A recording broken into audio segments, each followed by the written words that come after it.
Bismillahirrahmanirrahim. Assalamualaikum warahmatullahi wabarakatuh. Salam sejahtera bagi kita semua. Saya Teguh Rifki Harsya, Sekretaris Jenderal Partai Demokrat. Sebelum menyampaikan pernyataan ini, sehubungan dengan gerakan pengambil alihan kepemimpinan Partai Demokrat yang tengah menjadi perhatian publik saat ini, perlu kami tegaskan bahwa Partai Demokrat tidak bermaksud melawan negara. Karena kami juga bagian dari negara dan kami akan tetap mencintai dan menghormati negara. Berkaitan dengan penjelasan Menteri Sekretaris Negara, Bapak Pratikno, yang mengatakan bahwa Bapak Presiden Joko Widodo tidak berkenan menjawab surat Ketua Umum Partai Demokrat, Agus Harimurti Yudhoyono, AHY, dengan argumentasi bahwa gerakan pengambil alihan kepemimpinan Partai Demokrat yang kami sebut sebagai GPK-PD ini dianggap sebagai permasalahan internal partai. Izinkan kami Partai Demokrat memberikan tanggapan dan pandangan sebagai berikut. Pertama, berkenaan dengan tidak dijawabnya surat Ketua Umum AHY, tentu sepenuhnya menjadi hak kewenangan Presiden Jokowi. Dalam surat tersebut, Ketua Umum AHY memohon penjelasan Presiden Jokowi terkait disebutnya nama Kepala Staf Presiden Muldoko sebagai terlibat dalam GPK-PD, serta sejumlah nama menteri dan pejabat setingkat menteri yang katanya setuju dan mendukung GPK-PD tersebut. Untuk diketahui dan untuk tidak menjadikan salah pengertian, Partai Demokrat tidak pernah menuduh para pejabat pemerintahan terlibat dalam GPK-PD tersebut. Adapun yang menyebut nama-nama para pejabat pemerintahan itu berasal dari Saudara Muldoko dan para pelaku gerakan yang lain, sesuai dengan kesaksian para kader yang diajak bertemu mereka.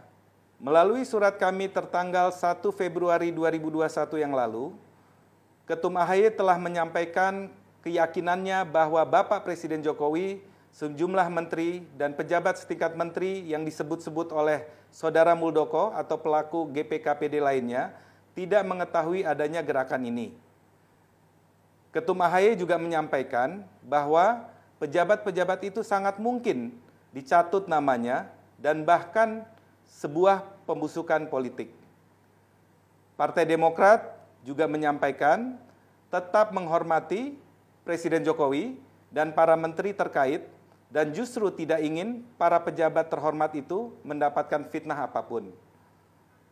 Kami berterima kasih kepada Menko Polhukam dan Menkumham yang berkenan memberikan klarifikasi bahwa tidak tahu menahu terkait GPK-PD tersebut. Ini membuktikan keyakinan kami bahwa tidak benar jika para pejabat negara tersebut terlibat dalam gerakan ini. Meskipun dengan tiadanya penjelasan Presiden Jokowi, tentu masih ada teka-teki yang tersimpan dalam pikiran masyarakat. Namun kami tetap menghormati keputusan dan pilihan Presiden Jokowi tersebut. Kami tetap berkeyakinan bahwa Presiden Jokowi maupun pejabat negara yang namanya disebut-sebut benar-benar tidak mengetahui adanya GPK-PD apalagi terlibat. Namun, menyangkut alasan pemerintah bahwa GPK-PD tersebut adalah hanya permasalahan internal Partai Demokrat semata, kami memiliki pandangan yang berbeda. Berikut ini akan kami sampaikan alasan kami mengapa gerakan itu bukan hanya masalah internal Partai Demokrat. Kedua, fakta menunjukkan bahwa yang melakukan gerakan pengambil alihan kepemimpinan Partai Demokrat, GPK-PD, bukan hanya segelintir kader dan ex-kader Partai Demokrat, tetapi benar-benar melibatkan pihak eksternal. Dalam hal ini paling tidak KSP Muldoko. Fakta juga menunjukkan bahwa yang dilakukan Saudara Muldoko bukan hanya sekedar mendukung GPK-PD tersebut, tetapi yang bersangkutanlah yang secara aktif dan akan mengambil alih kepemimpinan Partai Demokrat yang sah itu. Jadi sangat jelas bahwa GPK-PD bukanlah hanya gerakan internal partai atau hanya permasalahan internal partai semata.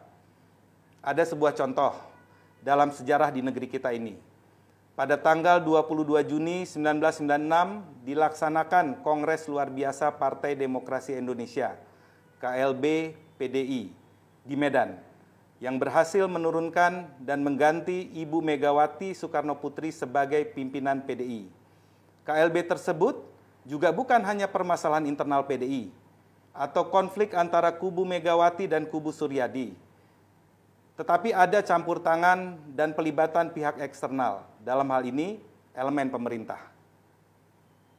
Ketiga, jika tindakan Saudara Muldoko dibiarkan dan dibenarkan, yang dengan kekuasaan yang dimilikinya sebagai pejabat negara telah melakukan gerakan untuk mengambil alih kepemimpinan partai secara paksa atau hostile taking over, tentu sangat mencederai rasa keadilan di negeri ini.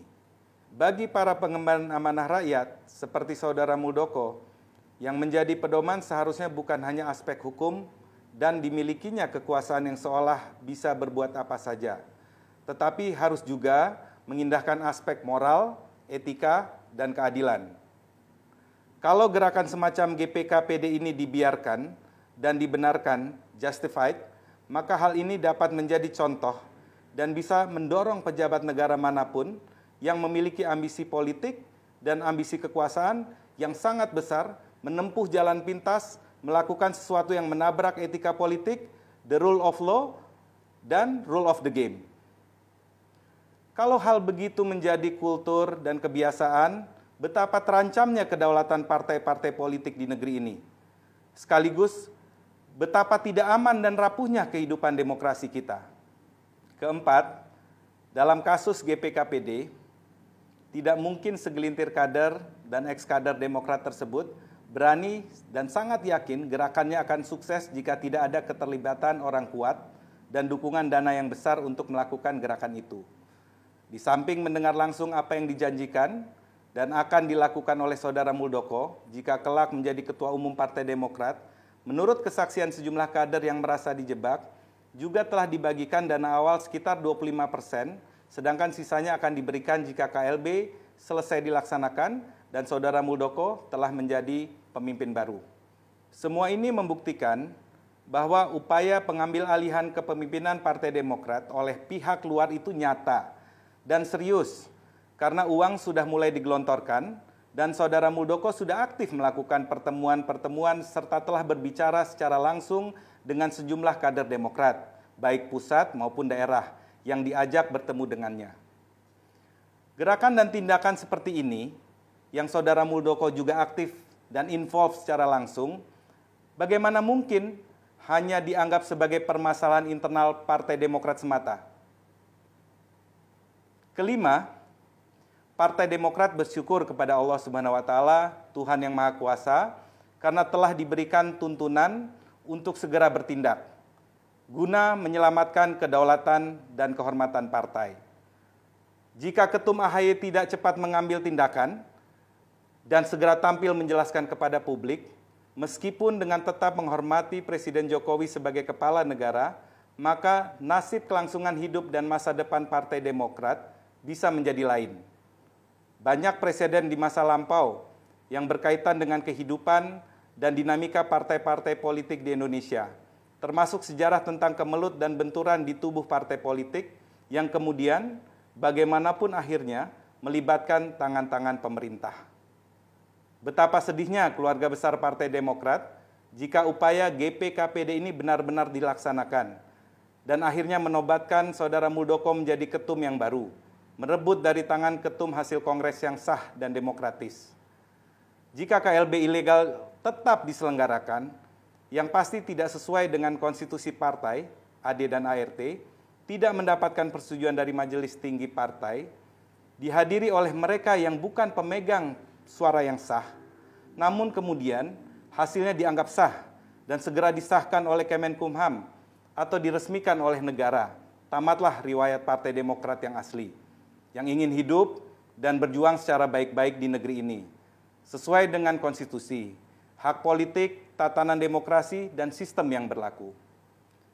Nasib Partai Demokrat juga akan malang jika kemudian terjadi dua kepengurusan, dua ketua umum, yang kemudian dua-duanya dianggap tidak sah oleh negara.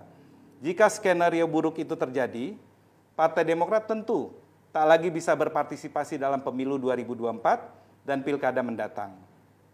Karenanya, demi nasib dan masa depan jutaan kader Demokrat, menghadapi gerakan pengambil alihan kepemimpinan Partai Demokrat ini, kami ingin berjuang baik-baik, agar sekali lagi kedaulatan dan kelangsungan hidup Partai Demokrat tetap terjaga. Pada kesempatan yang baik ini, kami mengapresiasi para kader Partai Demokrat yang telah melakukan deteksi dini dan lapor cepat kepada Dewan Pimpinan Pusat Partai Demokrat. Hal ini membuktikan bahwa Partai Demokrat tetap solid dan terlahir sebagai partai ideologis yang menjunjung tinggi integritas dan kehormatan. Inilah perwujudan atas apa yang disampaikan Ketua Umum AHY sebagai kode etik keperwiraan dan jiwa seorang kesatria. Sekali lagi, kami bangga dengan seluruh kader Partai Demokrat dimanapun berada. Demikian pernyataan kami. Terima kasih. Wassalamualaikum warahmatullahi wabarakatuh.